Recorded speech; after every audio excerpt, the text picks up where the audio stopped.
Estamos de regreso en a las 8:45, Estuardo Zapeta y Marta Yolanda Díaz Durán, y en este segmento vamos a conversar con el presidente de la Cámara de Comercio, Jorge Briz, sobre varios temas. El primero de ellos, el efecto que ha tenido en la creación de riqueza en nuestro país, algo tan importante si es que queremos superar la pobreza, en puro sentido común, apreciables televidentes. Pues bueno, vamos a conversar con Jorge sobre los efectos que ha tenido y sobre todo lo que él conoce que ha sucedido en una actividad tan importante en cualquier sociedad como es la comercial. Cómo ha afectado el aumento de impuestos, las nuevas reglas fiscales y sobre todo, qué daños ha tenido en el intercambio libre en nuestro país la ley mal llamada de antievasión 2. Así que démosle la bienvenida a Jorge Briz. Jorge, muy buenas noches, bienvenido a las 8:45. Muy buenas noches, gracias por la invitación. Bueno, comencemos con el tema de los impuestos antes de entrar a la ley antievasión.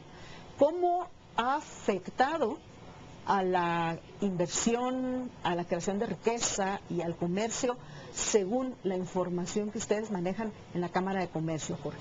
Mire, nosotros estamos clarísimos que las reformas fiscales que se hicieron en este gobierno se hicieron de una forma atropellada y no responden a la realidad guatemalteca. Las autoridades han reconocido que la economía informal posiblemente llega al 70% de la actividad económica nacional. Eso significa con claridad que los que estamos en la economía formal somos una minoría. Las nuevas reformas que ya están vigentes y las otras que entran el próximo año, lo que hacen es incrementar la economía informal.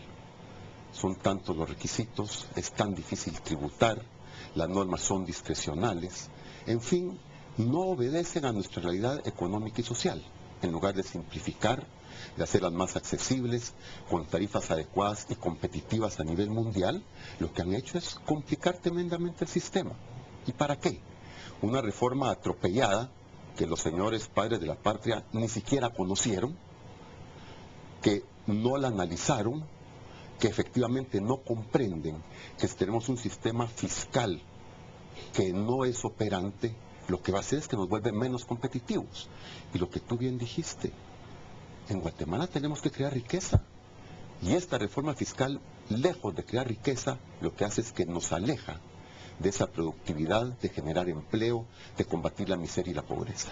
Ahora estamos viendo que la relación de déficit que hay en cada presupuesto va creciendo y la que tenemos para el 2013 no es la excepción. De hecho, es sorprendentemente grande el déficit.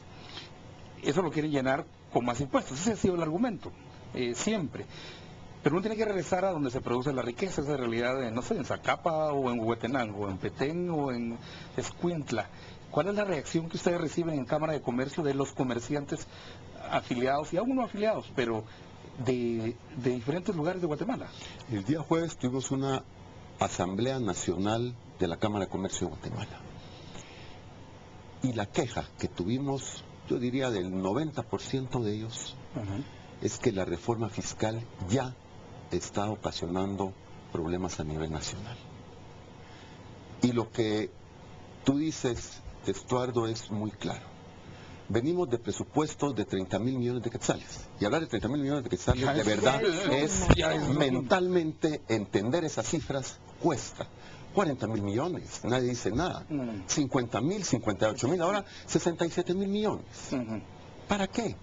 ¿Cuáles son los resultados claros y evidentes que tenemos de esos enormes presupuestos con endeudamientos? Porque el gobierno anterior nos hizo el favor de llegar casi la deuda nacional entre interna y externa a 100,000 millones de quetzales. Teniendo recaudación récord.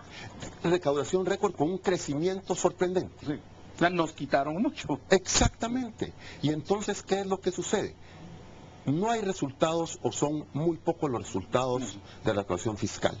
Veamos lo que tenemos que invertir en seguridad, en educación, en salud, en infraestructura, que los gobiernos no son capaces de proporcionar. Y porque se alejan también de la función fundamental de los gobiernos. Adicionalmente a ello, al hacer esta reforma fiscal, lejos de atraer la inversión, y veámoslo el próximo año, porque si Guatemala no va a crecer económicamente, no va a ser porque no nos esforcemos, sino porque el entorno que tenemos no es el adecuado.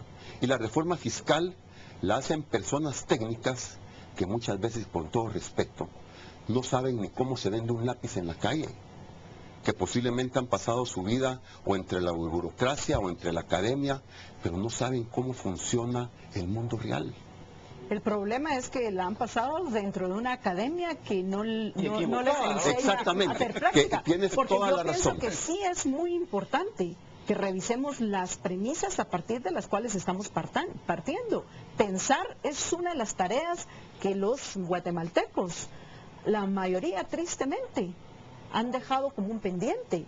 Y lo que hoy tenemos que hacer es precisamente a partir de usar nuestra razón, que es la facultad que nos permite identificar la realidad, tomar las decisiones que nos permitan vivir en la sociedad que la mayoría queremos, que no es una sociedad donde, antes de que comenzara el programa, conversaba con una compañera que se queda en los estudios hasta que termina su programa, porque prefiere no andar yendo y viniendo de su casa, porque le teme a los violadores, le teme a los secuestradores, le teme a los ladrones, anda en un vehículo que dice que ni siquiera puede mucho ver por dónde anda de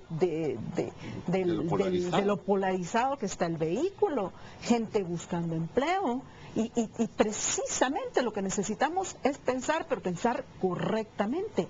El problema son las premisas a partir de las cuales han actuado estos que han presentado esta propuesta que tanto daño nos ha hecho. Y también saber cómo funciona el mundo real, de verdad, cómo funciona la economía en la realidad. ¿Y cuál es el problema? Esta reforma fiscal, lejos de hacer un país más competitivo, que es al final lo que anuncian, queremos competitividad en el país, pero ¿en dónde queda esta reforma en ese grado de competitividad que queremos tener a nivel mundial? Hoy veamos un inversionista que analiza si en un país hay seguridad, si efectivamente tenemos un entorno adecuado, tanto en la inversión nacional como en la extranjera. Pero una de las normas que va a analizar es cuál es la estructura fiscal que tiene el país.